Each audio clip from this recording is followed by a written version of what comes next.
খুব কষ্ট করে সারাদিন। ওনারা উট দিয়ে পানি নিয়ে খেজুর গাছে পানি সেচ দিত তারা। তো ওই এলাকার মুসল্লিরা ছিলেন শ্রমজীবী। তো উনি মাগরিবের নামাজে একদিন নামাজ শুরু করলেন, আল্লাহু আকবার বলে সূরা ফাতিহার পরে উনি সূরা বাকারা শুরু করলেন, সবচাইতে বড় সূরা। তো উনি হয়তো একটা খুব চিল মুডে আছেন, একটা খুব ভালো মুডে আছেন, ইবাদতের একটা মুডে আছেন। উনার আবেগ থেকে উনি হয়তো সূরা বাকারা শুরু করে দিয়েছেন, তেলাওয়াত করে করে মজা পাচ্ছেন, করতেছেন। কিন্তু পিছনে মুসল্লিরা হচ্ছে শ্রমজীবী, সারাদিন খেতে খামারে খেজুর বাগানে কাজ করে ওনারা নামাজ পড়তেছেন।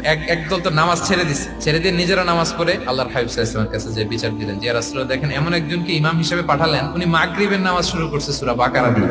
আমরা হচ্ছে শ্রমজীবী মানুষ, আমরা কি পারি এত সময় দাঁড়িয়ে থাকতে? রাসূল সাল্লাল্লাহু আলাইহি ওয়াসাল্লাম খুব রেগে গেলেন। মুআয ইবনে জাবাল রাদিয়াল্লাহু তাআলা ওনাকে ডেকে পাঠালেন। ডেকে কি শব্দ ইউজ করছে জানেন? হে মুআয, তুমি কি সমাজে ফিতনা ছড়াচ্ছ?